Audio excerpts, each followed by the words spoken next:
অনেক দিন আগের কথা। কোনো এক সবুজ শ্যামল রাজ্যের প্রান্তে ছিল একটা জঙ্গল। সেই জঙ্গলের ভিতরে একটি কুঁড়ে ঘরে বাস করত এক কাঠুরিয়া ও তার একমাত্র সুন্দরী কন্যা কিরণমালা। কিরণমালা যেমন ছিল রূপবতী, তেমনই জ্ঞানের দিক থেকেও অনেক এগিয়ে। বাবা, অনেক বেলা হয়ে গেছে, আর কত কাজ করবে বলো তো?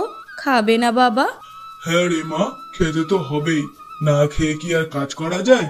এই তো এবার কাঠ কাটা হয়ে গেছে, এই খেয়ে দে বাবার জঙ্গলের ভিতরে কাঠ কাটতে যাব। ঠিক আছে, তাহলে আর দেরি করো না, ভেতরে এসে খেয়ে নাও। হ্যাঁ আসছি, তুই ভেতরে গিয়ে সব বেড়ে রাখ, আমি এক্ষুনি আসছি। পাগল মেয়ে একটা, সব সময় বাবার খেয়াল রাখে।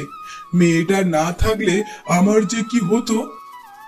এই দে মা, তাড়াতাড়ি কটা খেতে দে, খেয়ে দে এখনই আবার কাট কাটতে যেতে হবে। খেতে বসেও তো তাড়াহুড়ো করছো কেন? খাওয়াটা তো আস্তে ধীরেও তো খেতে পারো। আস্তে ধীরে খেলে চলবে না, আর দিন থাকতে থাকতে আবার কাঠ কেটে ঘরে ফিরতে হবে।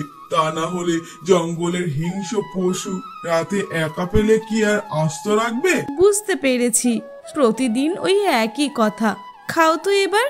মারে, তোর মা মরার পরদিন থেকে সারা দিন তোকে অনেক কষ্ট করতে হয়। কিসের কষ্ট বাবা? শুধু রান্না করা আর কাপড় চোপড় ধোয়া, এতে আবার কষ্ট কিসের বলো তো? কষ্ট তো তুমি করো বাবা, সারা দিন কাঠ কেটে সেগুলো আবার মাথায় নিয়ে বিক্রি করো। কিন্তু এগুলো তো মেয়েদের বাপের বাড়িতে থেকে করার কথা না, এগুলো শ্বশুর বাড়ি গিয়ে করতে হয়। এখন একটা ভালো ছেলে দেখে তোর বিয়ে দিতে পারলে তবেই আমি একটু শান্তি পাই। আমাকে বিয়ে দিয়ে পরের বাড়ি পাঠালে তোমার কি হবে বাবা? তোমাকে কে দেখবে? আর ওইসব বিয়েটি আমি করব না। তাই বললে কি হয়? মেয়েদের তো শ্বশুর বাড়ি যেতেই হবে। খবরদার বাবা, আমার বিয়ের কথা একদম বলবে না। আমি বিয়েই করব না। আমি তোমাকে ছাড়া থাকতে পারবো না বাবা। ঠিক আছে ঠিক আছে, আর বলবো না। এবার আমি তাহলে আসি। ঠিক আছে, যাও, কিন্তু দিন থাকতেই ফিরে এসো। হ্যাঁ হ্যাঁ, দিন থাকতেই ফিরে আসবো। এরপর কাঠ কাটতে কাটতে অনেকটা সন্ধ্যা হয়ে যায়, আর চারপাশে হিংস্র প্রাণীদের ডাক শোনা যায়। আজ সুস্থভাবে বাড়ি ফিরতে পারবো কিনা। ওরে বাবা, এ তো বাঘ, কোনো মতে জানটা হাতে নিয়ে পালিয়ে যায়।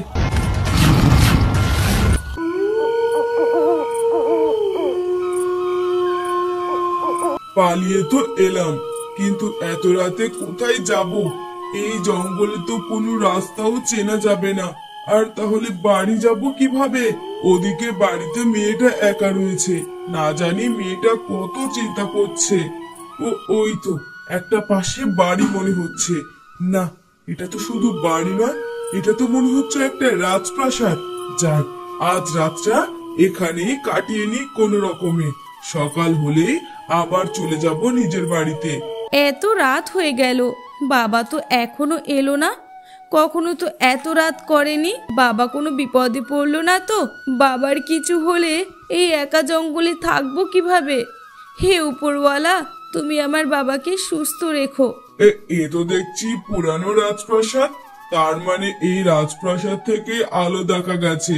যাই হোক, বাঁচতে হলে ভিতরে যেতেই হবে। আর যাই, আগে ভিতরে যাই। ভিতরে যেহেতু আলো জ্বলছে, তার মানে ভিতরে কেউ না কেউ তো আছেই। এ তো দেখছি পরিত্যক্ত রাজমহল, তার মানে এখানে কোনো রাজা থাকে না, শুধু এই সাধু বাবা থাকে। হ্যাঁ, শুধু আমি এখানে থাকি। কিন্তু তুই এখানে এসেছিস কেন? বাবা, আমি এক গরিব কাঠুরিয়া, বনে কাঠ কাটতে কাটতে রাত হয়ে গিয়েছিল। রাস্তায় বাঘের তাড়া খেয়ে এখানে একটু আশ্রয়ের জন্য এসেছি। ঠিক আছে, তুই এখানে থাকতে পারিস, কিন্তু একটা শর্ত আছে। কি শর্ত বাবা? শর্তটা হলো, কাল বাড়িতে গিয়ে প্রথমে যা দেখবি সেটা আমাকে দিয়ে যাবি, মনে রাখবি কিন্তু সেটা আমার। বাড়িতে গিয়ে আর কি দেখবো? হয়তো আমার ভাঙা কুড়ে ঘর, আর না হলে পড়ে থাকা পাথর। এটা সাধু বাবা নিলে নেবে। ঠিক আছে সাধু বাবা, আমি আপনার শর্তে রাজি। আর যে করে হোক রাতটা আজকে এখানে থেকেই যাই। রাত পেরিয়ে সকাল হয়ে যায়। পরের দিন গরিব কাঠুরিয়া তার বাড়িতে চলে আসে। বাড়িতে গিয়ে প্রথমে সে তাকাতেই তার মেয়ে কিরণমালাকে দেখতে পায়।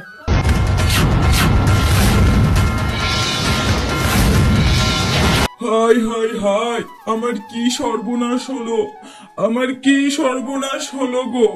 আমি কেন প্রথমে আমার মেয়েকে দেখতে পেলাম? হায় হায় হায়, আমার সর্বনাশ হয়ে গেল। বাবা, কি সর্বনাশ হয়েছে? এইভাবে কাঁদছো কেন? তুমি সারা রাত কোথায় ছিলে বাবা? আরে, জান বাঁচানোর জন্য আমি সারা রাত একটা সাধুর হেফাজতে ছিলাম। সাধু বাবা আমাকে শর্ত দিয়েছিল, সেখানে থাকতে হলে সকালবেলা আমার বাড়ির মধ্যে তাকিয়ে প্রথমে যা দেখতে পাবো সেটা সাধুকে দিয়ে দিতে হবে। কিন্তু আমি তো তোকেই প্রথমে দেখেছি। এসব কি বলছো? তুমি কি এটা বলে সাধুকে কথা দিয়েছো? হ্যাঁ রে মা, কথা দিয়ে এসেছি। কিন্তু তুই চিন্তা করিস না, প্রয়োজন হয় আমি সাধু বাবার হাতে পায়ে ধরে তার কাছ থেকে তোকে ভিক্ষে চাইবো। না বাবা, তুমি যখন কথা দিয়েছো তোমাকে তো কথা রাখতেই হবে। চলো এক্ষুনি ওই সাধুর কাছে যাব। কিন্তু মা। কোনো কিন্তু নয় বাবা, চলো। তুমি আমাকে হারানোর ভয় করছো? এই তো, যদি তিনি সত্যিকারের সাধু হয়ে থাকে তাহলে সে কোনো দিন আমার কোনো ক্ষতি করবে না। চলো বাবা। এসেছিস তাহলে? হ্যাঁ সাধু বাবা, এসেছি। কিন্তু আমি আপনার কাছে ক্ষমা চাইতে এসেছি। আপনি বলেছিলেন আমার বাড়িতে গিয়ে প্রথমে চোখের সামনে যা দেখতে পাবো সেটা আপনাকে দিয়ে দিতে হবে। কিন্তু আমি প্রথমে আমার মেয়েকে দেখতে পেয়েছি, আর আমার একমাত্র মেয়েকে আমি দিতে চাই না। আপনি আমায় ক্ষমা করুন। তা বললে হবে না, তুই আমাকে কথা দিয়েছিস। এখন যদি কথা না রাখিস তাহলে তোর বড় ক্ষতি হয়ে যাবে। তুই তোর মেয়েকে একেবারে চিরতরের জন্য হারিয়ে ফেলবি। না সাধু বাবা, না। আমার বাবা যখন আপনাকে কথা দিয়েছে তাই আমি তার কথা রাখবো। বলুন আমাকে কি করতে হবে? তুমি অপরূপ সুন্দরী, তোমার রূপের তুলনা হয় না। তোমাকে যদি কোনো রাজকুমার দেখে তাহলে সেটা যে কোনো মূল্যে হলেও তোমাকে পাওয়ার চেষ্টা করবে। এবার তোমার রূপের সাথে তোমার বুদ্ধির পরীক্ষা দিতে হবে। তুমি যদি আমার প্রশ্নের সঠিক উত্তর দিতে পারো তাহলে আমি তোমাকে মুক্ত করে দেব, আর যদি না পারো তাহলে তোমাকে সারা জীবন আমার সেবিকা হয়ে থাকতে হবে। না সাধু বাবা, আপনি আমার ছোট্ট মেয়েটাকে এমন কঠিন প্রশ্নের সম্মুখীন করবেন না। আপনি ওকে ক্ষমা করে দিন, আমাদেরকে যেতে দিন। না, আপনি প্রশ্ন করুন, আমি আপনার প্রশ্নের উত্তর দিতে প্রস্তুত। আমার প্রথম প্রশ্ন, এই বিশাল পৃথিবীতে সবচেয়ে মূল্যবান জিনিস কি? সময় হলো সবচেয়ে বেশি মূল্যবান, যা একবার চলে গেলে আর ফিরে আসে না। বাহ, তোমার উত্তরটি সঠিক হয়েছে। এবার দ্বিতীয় প্রশ্ন, সবচেয়ে শক্তিশালী কোন জিনিস? ভালোবাসা, কারণ ভালোবাসা ঘৃণা আর বিদ্বেষকে জয় করতে পারে। এবার শেষ প্রশ্ন, কোন জিনিস মানুষকে সুখ ও তৃপ্তি দেয়? অন্যের মুখে হাসি ফোটানো, কারণ অন্যের মুখে হাসি ফোটানোর মধ্যে যে সুখ আর তৃপ্তি পাওয়া যায় তা আর কোনো কিছুতেই পাওয়া যায় না। কি এসব কি হলো? তার মানে আপনি সাধু বাবা নন? না, আমি কোনো সাধু বাবা না, আমি এই রাজ্যের রাজকুমার। এতদিন এক জাদুকরের জাদু শক্তির কারণে সাধু হয়েছিলাম, আর আমার রাজ্যের প্রজারা সহ অদৃশ্য হয়েছিল। তোমার 3টি সঠিক প্রশ্নের উত্তরের কারণে আমরা সেই জাদু শক্তি থেকে মুক্তি পেয়েছি।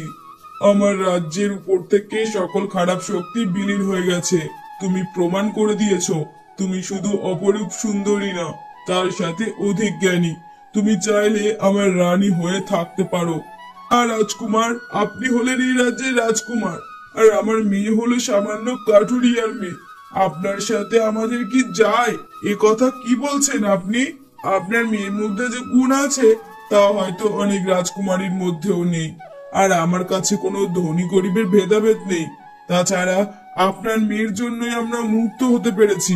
তাই আমি চাই আপনার মেয়ে এই রাজ্যের রানী হয়ে থাকুক। তখন কাঠুরিয়া আর রাজকুমারকে না বলতে পারে না। এরপর রাজকুমার কিরণমালাকে তার রানী বানিয়ে সুখে শান্তিতে বসবাস শুরু করে। সেই সাথে সেই রাজ্য আবার খুশিতে ভরে ওঠে।